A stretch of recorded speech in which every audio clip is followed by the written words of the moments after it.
Gederson, bom dia. Bom dia, Patrícia. Bom dia a todos os ouvintes da CBN.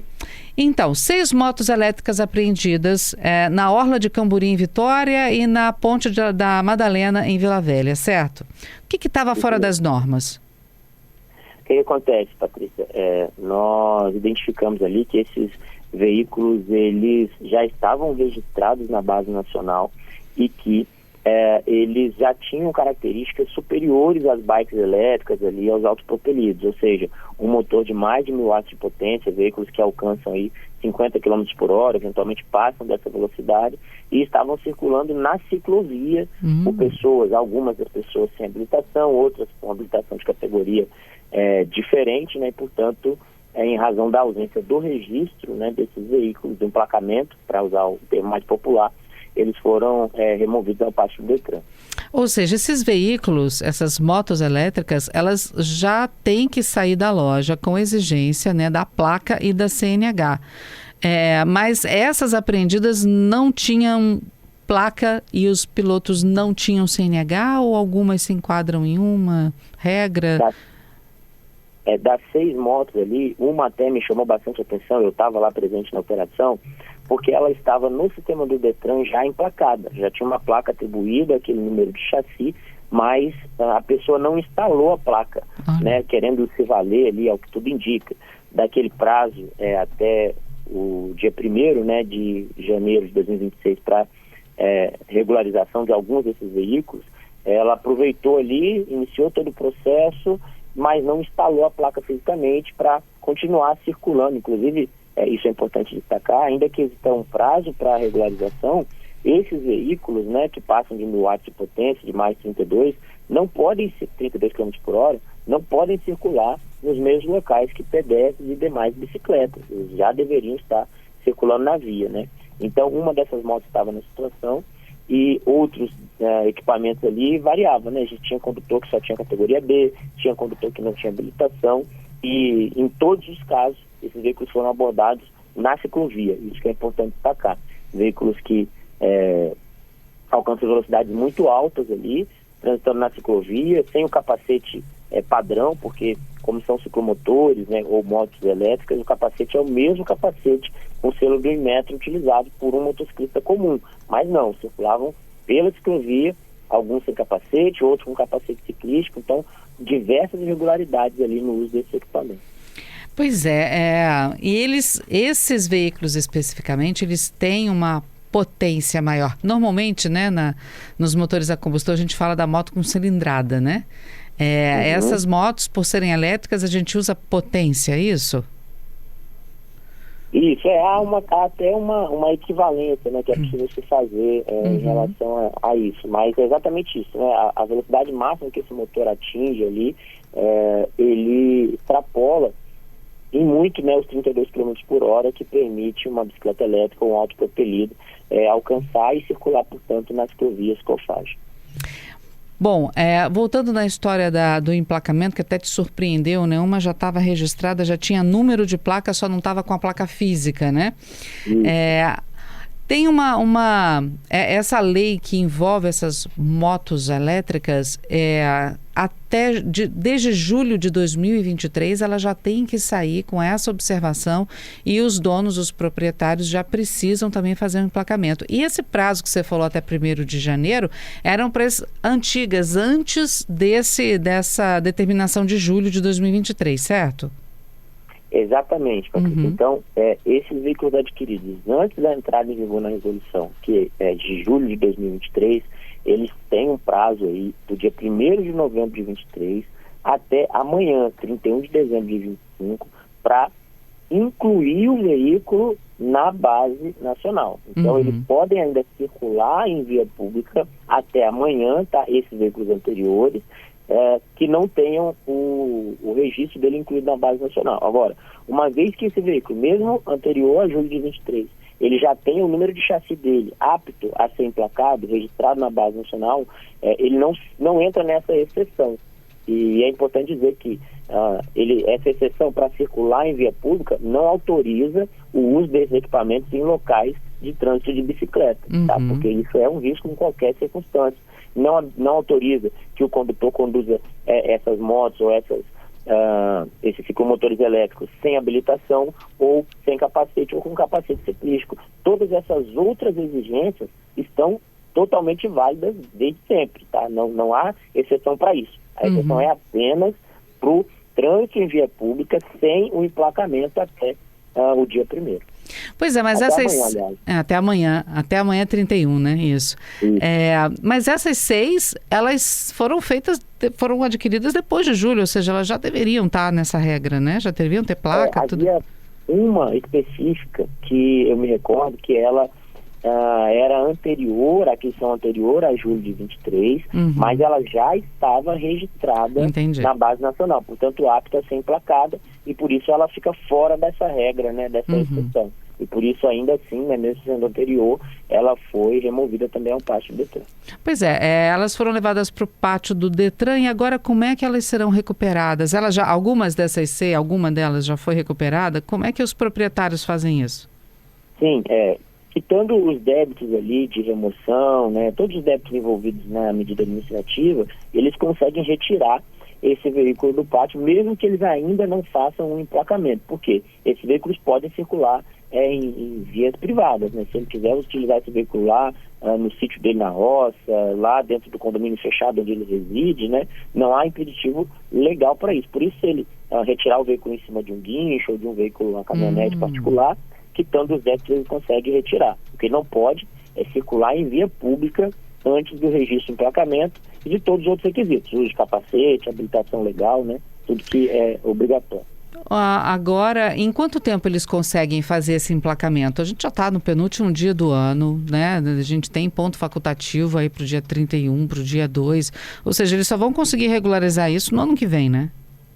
Isso, mas é bom destacar que esse prazo iniciou em 1º de novembro de 23, né? Teve bastante tempo para resolver, né? Teve bastante tempo, não são só 24 horas, né? Então, de qualquer forma, o Detran hoje funciona normalmente, né? De atendimento ao público, ainda dá tempo de fazer isso hoje.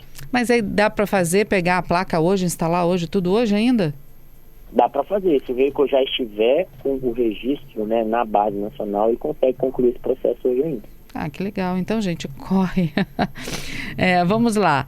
Além da apreensão, houve também algum tipo de crime? Porque ele precisa de CNH. Já começa por aí. Teve gente que estava sem CNH. Sim, por isso que é importante, né, a realização dessas operações integradas. Cada instituição já tem a sua agenda, né, permanente ali de ações, de fiscalização e educação, mas o Detran tem coordenado, através de Força pela Vida, ações integradas que reúnem todas essas forças, né? Nessa ação específica, a gente tinha até mesmo o SAMU ali com um cenário de acidente simulado com uma vítima ali, né, envolvendo uma bicicleta elétrica, um autopropelido, e a Polícia Civil, através da Delitos de Trânsito, estava conosco e flagrou um proprietário de uma dessas motos elétricas que ele estava no banco do carona e uma outra pessoa, uma mulher, conduzia a moto elétrica. E aí o proprietário, portanto, foi autuado por conta do crime do artigo 310 do Código de Trânsito Brasileiro, pelo delegado da Delegacia de Delito de Trânsito, que é entregar o veículo a uma pessoa inabilitada. Então o proprietário estava junto e entregou o veículo para uma pessoa que ele sabia não ter habilitação. Poxa, tanto lugar para treinar a pessoa, né? Vai, não sei, pode de repente fazer um teste desse dentro do condomínio, como você mesmo falou.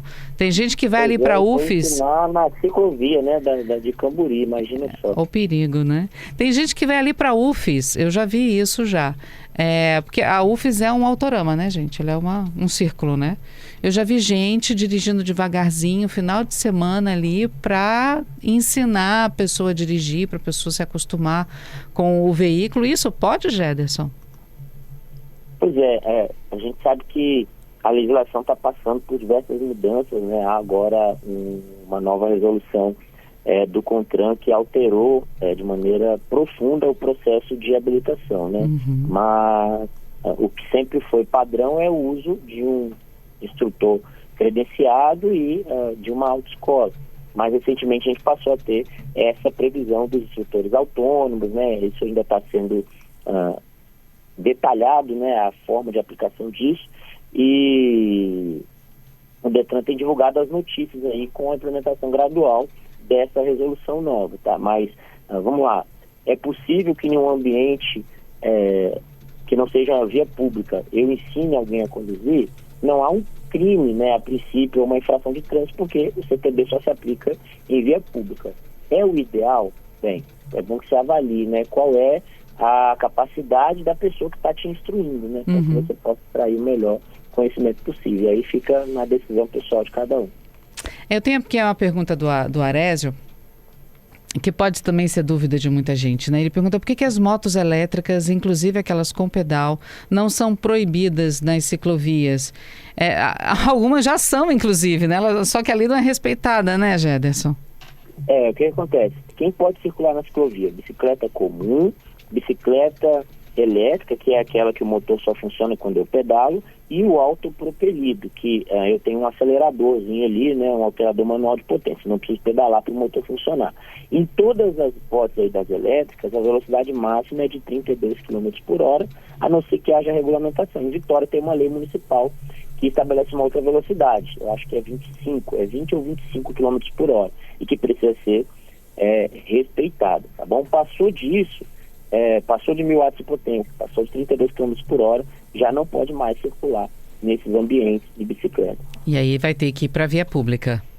Tem que ir para a via pública, vias que tenham velocidade máxima de até 50 km por hora, e vai andar ali na pista da direita, no bordo direito da pista ou no centro da pista da direita.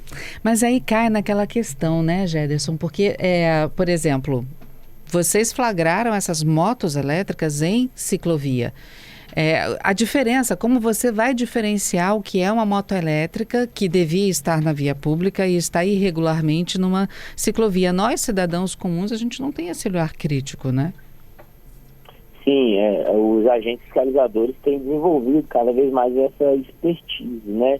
Quanto à largura do pneu, isso vai direcionando para a gente, o comprimento, né, a distância entre eixos, a largura do guidão, a própria identificação no equipamento, né? Eventualmente a gente encontra ali uma numeração, uma etiqueta, ou pesquisa o modelo na internet, baixa a ficha técnica do fabricante. Eles têm várias formas aí de nós identificarmos esses veículos e manter, né, essa agenda permanente de fiscalização, chamar atenção também para a consciência das pessoas, é o que a gente pode fazer. Para o cidadão comum, de fato, é um pouco mais complexo, né, mas a gente está vendo aí, de fato, as forças agindo bastante nesse tema que está tão em alta. Vários ouvintes falando sobre equipamento de proteção, é obrigatório para as motos elétricas? Ciclomotores e bicicletas elétricas, e motos elétricas, o capacete é o capacete motociclístico mesmo capacete que qualquer outro motociclista usa, ele é obrigatório e a moto precisa de todos os itens de segurança ali, pneu em bom estado de conservação, sistema de iluminação, né, funcionando, seta, farol, tudo direitinho, igual uma moto comum. As bicicletas elétricas e autopropelidos, embora não esteja lá na lei, né, essa obrigatoriedade do uso de capacete, por exemplo, a gente nas ações educativas, inclusive nessa que nós realizamos na semana passada, a gente sempre orienta isso de maneira muito contundente. O próprio SAMU, né, estava conosco lá, palestrando, falando com as pessoas e chamando a atenção sobre a quantidade de lesões decorrentes do não uso de capacete e a gravidade dessas lesões. Então, a gente recomenda fortemente o uso de capacete. Gederson, obrigada por conversar conosco nesta terça-feira aqui na CBN. Sempre bom falar com vocês, um ótimo ano novo a todos. Para vocês também.